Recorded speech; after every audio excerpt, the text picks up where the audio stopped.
Hey, Samford fans, welcome into another edition of The New Normal, where we talk with Samford coaches, athletes, and staff about the changes brought on by COVID-19. I'm John McFoose. Today, I'm happy to be joined by Samford volleyball head coach, Keylor Chan. Keylor, thanks for taking some time. No, thank you. And go Bulldogs. Well, you guys were really right in the middle of your spring season when this all hit. You had a couple of weeks of practice in the books, and then all the students leave for spring break, and really everything just gets shut down pretty much in a 48-hour window. And again, it all happened really quickly. But when did the realization that you were going to lose the rest of your spring enter your mind? Really probably the week of spring break. Our athletic director, Martin, he called a meeting and we suspected it because it was over the weekend. A lot of stuff started happening that Friday and weekend. And then that Monday, we realized what this meeting, I think everyone realized what the meeting was going to be about. We just didn't know the impact or how long. And when Martin kind of unveiled what was going to happen, literally that afternoon, we were off campus. So it was right then and there that you were having to sort through it all. So I don't know what that was. That Monday, March 17th, I think. Was it 17th or 13th? Yeah, I think it was around the 13th. And I mean, the timing's got to be tough again for you because, as you said, your team was off campus. They're on spring break, so you don't really have the opportunity to sit down with them in person and talk about what's happening. So how did the communication play out in those early stages? That was wild because we had kids all over the world. Really, we had, and this is the thing. I think what's great about Samford is your kids usually are, they're either abroad doing something. We had a kid on a mission trip in, I think, Central America, and so it was just we got a hold of them as fast as we could. And then the university also reached out. I mean, this was a university thing, just not an athletic thing. So they were getting information from the president to the provost to our athletic director from the coaches. So they got hit multiple times. But yeah, it was kind of was trying to put like a lot of cats in a bag, trying to figure it out. So it took us about 2 days to get in contact with almost all of our athletes. Your program was scheduled to go to Peru this June for a mission trip, something that I'm sure everyone involved was looking forward to. And unfortunately, you guys were really left with no choice other than to cancel that trip for this summer. But what's the status of that moving forward? Is that now something on the radar for next summer? Yes, we're just going to push it, and we're so thankful that our donors and all the money that we've raised and the support we've had, we're still doing it and plan to do it. And we'll, as long as we can do it next year, we'll do it. And if we can't, we'll push it to the next year. But we've secured all that, and I just want to send a thank you out to all those people who have really embraced that opportunity for our program and our young ladies to go out and do mission work and couple that with volleyball.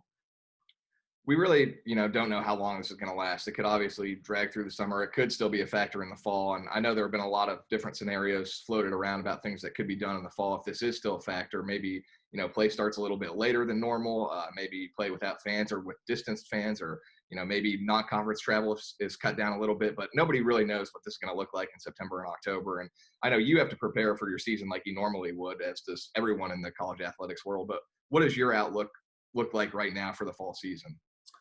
I'm fairly optimistic about it.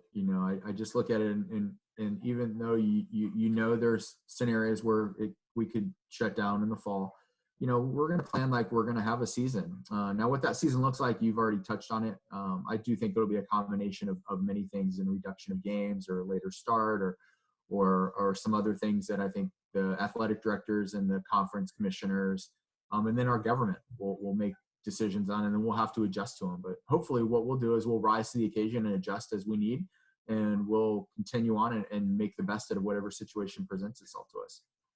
And your summer camps are still on the docket as of right now. And again, that's something that may or may not be affected at this point, but just talk about the importance of those camps, because if you were to lose them, there's certainly a major financial impact that comes with that. Yeah, I mean, first we want everyone to be safe. So I'm sure our university and we'll do everything we can to make sure that it's safe and done correctly and in accordance with all the rules and laws that are set in place.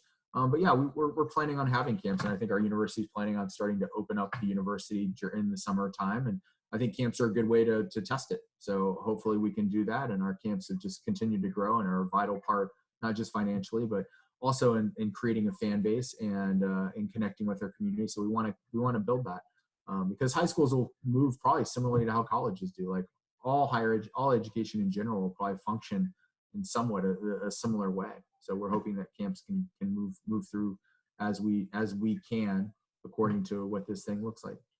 Yeah, if things do open up in July, but there are still maybe some restrictions as far as, no groups of 50 plus people, could you still maybe have some camps with just kind of adjust them to to be a little bit smaller, maybe in the 30 to 40 people at a time range?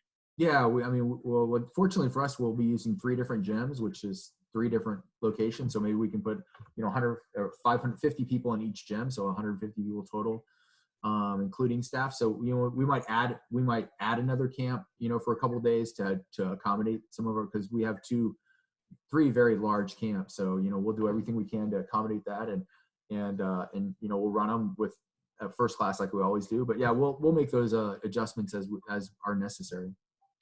Give us a little bit of an update on the team for this coming year. Obviously, there is a lot of talent coming back, but a few key pieces depart as well, including a big one in Kelsey Hobbs, reigning SoCon Player of the Year. What does the roster construction look like at this point, and out of the returners who may step into a bigger role this fall? Uh, it's kind of funny. That's what you do in college athletics. You hope your seniors are playing their best volleyball and they become leaders for your program, and they are the ones leading the way. And then they graduate, and then you have to find someone else. And we've been very fortunate to do that. And I think we have some good mechanisms in place and really young ladies in place that are continue to grow and understand what that means to lead our program. And losing Kelsey and Grace and Elise Watford and Courtney Johnson are very pivotal, but no different than the year before that. And we lost Taylor Anderton and those folks. So I would tell everyone, I'm like, hey, that's what we do. And so we're looking forward to other kids rising to meet that occasion. And so we'll look for like Corinne Meglick and Sierra Razor and Sinclair Green, Lauren Deaton. We expect those, and the junior class with Brianna Holmes and Cameron Pierce. And then our sophomores now, they need to mature and grow, and we'll do our best. But I'm looking forward to it. I think we have got a good core. We had a significant injury last year in a freshman, and so far, from what we understand and what she's telling us, she's doing swimmingly. And if Kenya can come back, she's a huge piece to our future. So we're excited about what we have, but we will definitely look different.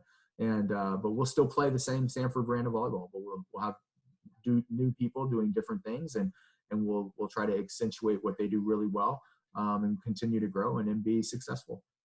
And how about the incoming freshman class? How's that looking? It's gotten big. We've actually added 2 young ladies during our COVID seclusion area, which is really rare. It's never happened. Never having a kid visit is awesome. Actually, kind of makes me laugh.